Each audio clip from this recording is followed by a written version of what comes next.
Hi hello నమస్తే friends, welcome to my YouTube channel Poojitha ఎర్దరే టూషి. ఎవరైతే మన ఛానల్ని ఫస్ట్ టైం చూస్తున్నారో మర్చిపోకుండా లైక్ చేసి సబ్స్క్రైబ్ చేయండి ఫ్రెండ్స్. ఈ వీడియో మీకు నచ్చినట్లయితే మీ ఫ్రెండ్స్కి అండ్ మీ రిలేటివ్స్కి అయితే షేర్ చేయడం అస్సలు మర్చిపోకండి ఫ్రెండ్స్. నేనైతే ఈ వీడియోలో నిమ్మకాయ పచ్చడి ఎలా చేయాలో మీకైతే ఈ వీడియో ద్వారా పూర్తిగా చూపిస్తాను ఫ్రెండ్స్. విటమిన్ సి అత్యధికంగా ఉండే ఈ నిమ్మకాయ పచ్చడి మన డైట్లో రోజు మనం పూట అయినా తీసుకోవటం వలన మన హెల్త్ అనేది చాలా బాగుంటుంది ఫ్రెండ్స్. నేను చెప్పిన కొలతలతో ఈ పచ్చడి అయితే మీరు చేసుకుంటే ఈ పచ్చడి ఎన్ని సంవత్సరాలైనా పాడవకుండా ఉంటుంది ఫ్రెండ్స్. నిమ్మకాయ పచ్చడి కోసం మనమైతే బాగా దూరగా ఉన్న నిమ్మకాయలను అయితే తీసుకోవాలి ఫ్రెండ్స్. వాటిని ఒక 3-4 డేస్ బ్యాకే వాటిని నిమ్మకాయ పచ్చడిని మేము ఎలా పోపు చేసుకుంటున్నామో మీరైతే ఈ వీడియో ద్వారా చూడండి ఫ్రెండ్స్. ఈ పచ్చడి అనేది టేస్ట్గా రావాలంటే నిమ్మకాయ ఎంత బాగా ఊరితే ఈ పచ్చడి టేస్ట్ అనేది అంత బాగా వస్తుంది. ఇప్పుడు ఒక ప్యాన్ తీసుకొని దోరగా జీరను వేగనివ్వాలి. ఆ తర్వాత అందులోనే జీలకర్రను రాగులను దోరగా వేయించుకొని పక్కన పెట్టేసుకోవాలి. మరీ ఎక్కువగా కాకుండా కొంచెం దూరగా వేయించుకోవాలి. ఆ తర్వాత దాన్ని పక్కన పెట్టుకొని అది చల్లారే వరకు మనము వేడి చేస్తూ ఉండాలి ఫ్రెండ్స్. ఇలా మనం ఎంత బాగా వేయించుకుంటే అవి ఎన్ని నెలలైనా పాడవకుండా నిమ్మకాయ పచ్చడి అనేది చాలా టేస్ట్గా వస్తుంది ఫ్రెండ్స్. ఈ నిమ్మకాయ పచ్చడిని మనము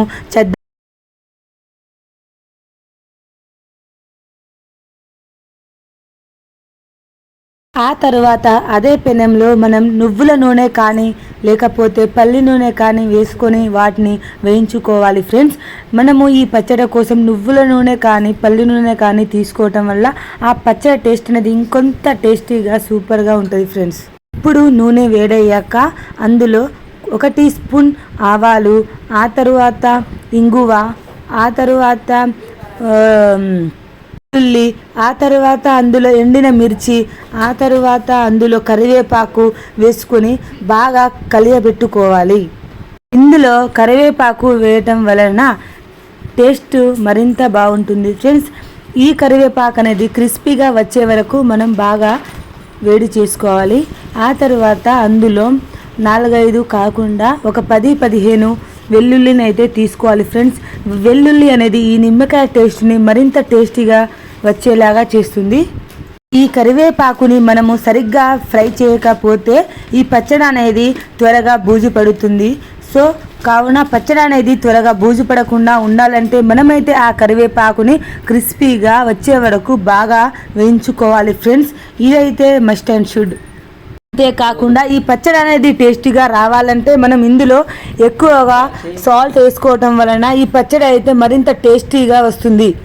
అండ్ చాలా రోజులు నిల్వ కాలం ఉండాలంటే మనమైతే ఇందులో ధనియాల పొడి అండ్ మెంతుల పొడి వేసుకోవటం వలన పచ్చడి అనేది చాలా కాలం నిల్వ ఉంటుంది. ఇంకొంతకాలం నిల్వ ఉంచాలనుకుంటే అందులో ఉప్పు అనేది ఎక్కువ వేసుకోవాలి ఫ్రెండ్స్. అప్పుడే ఈ పచ్చడి అనేది ఎక్కువ కాలం నిల్వ ఉంటుంది ఫ్రెండ్స్. పోపు అనేది పూర్తిగా అయిపోయాక దాన్ని మనం పక్కన పెట్టుకొని వాటిని చల్లార్చుకోవాలి ఫ్రెండ్స్. ఆ తర్వాత మనం ముందే వేయించుకొని ఉన్న జీలకర్ర మెంతుల పొడినైతే ఒక మిక్సీ జార్లో తీసుకొని వాటిని మెత్తగా గ్రైండ్ చేసుకోవాలి ఫ్రెండ్స్. ఇప్పుడైతే మనం 4-5 రోజుల ముందే ఊరబెట్టుకొని ఉన్న పచ్చడిని అయితే ఈ పోపులో వేసుకోవాలి ఫ్రెండ్స్. అందులో ఆ తర్వాత కొద్దిగా కారం పొడి, ఆ తర్వాత ఆయిల్, మనకు ఒకవేళ ఆయిల్ అనేది సరిపోకపోతే మనం ఆయిల్ అనేది ఇంకొంచెం హీట్ చేసుకొని అందులో అయితే యాడ్ చేసుకోవాలి ఫ్రెండ్స్. దానివల్ల పచ్చడి అనేది మరింత టేస్టీగా వస్తుంది ఫ్రెండ్స్. అయితే బాగా కలుపుకోవటం వలన టేస్ట్ అనేది ఇంకొంచెం బాగా టేస్టీగా రావటం జరుగుతుంది ఫ్రెండ్స్. అంతేకాకుండా పచ్చడి అనేది బూజు పడకుండా ఉండాలంటే ఇందులో మనము ఉప్పు అనేది ఎక్కువగా వేసుకోవాలి. అంతేకాకుండా అందులో వేసుకోవాల్సిన ముఖ్యమైన ఇంగ్రీడియంట్ వచ్చేసి ఆవాలు ఫ్రెండ్స్.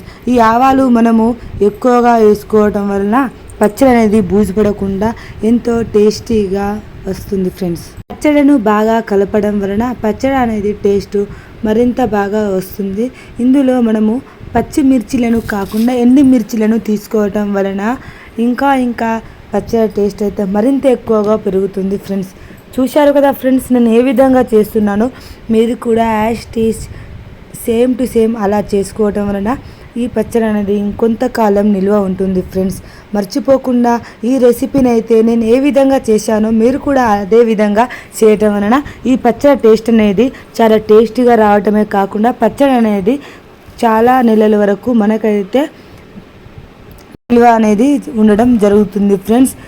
పచ్చడి అనేది బూజు పడకుండా ఉండాలంటే మనమైతే కరివేపాకు తీసుకోవటం వలన అది క్రిస్పీగా అయ్యే వరకు తీసుకోవాలి ఫ్రెండ్స్. ఎవరైతే నా ఛానల్ని ఫస్ట్ టైం చూస్తున్నారో must and should do like share subscribe my YouTube channel friends. ఈ పచ్చడి అనేది మీకు నచ్చినట్లయితే, ఇది ఎవరికైతే పచ్చడి నిమ్మకాయ పచ్చడి పెట్టుకోవడం రాదు వాళ్ళకైతే ఈ పచ్చడిను మీరు షేర్ చేసి వాళ్ళను హ్యాపీ చేయండి ఫ్రెండ్స్. అనేది ఎవరికైతే నిమ్మకాయ పచ్చడి పెట్టడం రాదో వాళ్ళకు షేర్ చేయడం వల్ల వాళ్ళు ఎంతో హ్యాపీగా ఫీల్ అవుతారు ఫ్రెండ్స్. ఈ పచ్చడిను ఇదే విధంగా మీరు రోజు పొద్దున లేకపోతే మధ్యాహ్నం లేకపోతే సాయంత్రం రోజు మన వారి ఆహారంలో ఏదో ఒక పూట ఈ పచ్చడిను తీసుకోవటం వల్ల మనకైతే విటమిన్ సి అనేది అత్యధికంగా మనకైతే లభిస్తుంది ఫ్రెండ్స్. ఈ విటమిన్ సి వల్ల మనకైతే చాలా హెల్త్ బెనిఫిట్స్ ఉన్నాయి. మీకు మరిన్ని వీడియోస్ వంటకాలు ఏమన్నా కావాలనుకుంటే నాకైతే కామెంట్ బాక్స్లో కామెంట్ చేయడం మాత్రం అస్సలు మర్చిపోకండి ఫ్రెండ్స్. ఈ పచ్చడి అనేది ఎలా ఉందో నాకైతే కామెంట్ బాక్స్లో కామెంట్ చేయడం మాత్రం మర్చిపోకండి ఫ్రెండ్స్. అండ్ మన ఛానల్ని ఎవరైతే ఫస్ట్ టైం చూస్తున్నారో మర్చిపోకుండా ఈ వీడియోకైతే లైక్ చేయడమే కాకుండా మీ ఫ్రెండ్స్కి కూడా షేర్ చేసి వాళ్ళకైతే హ్యాపీ చేయండి ఫ్రెండ్స్. Thank you friends. ఈ పచ్చడి అయితే అయిపోయింది. Thank you so much.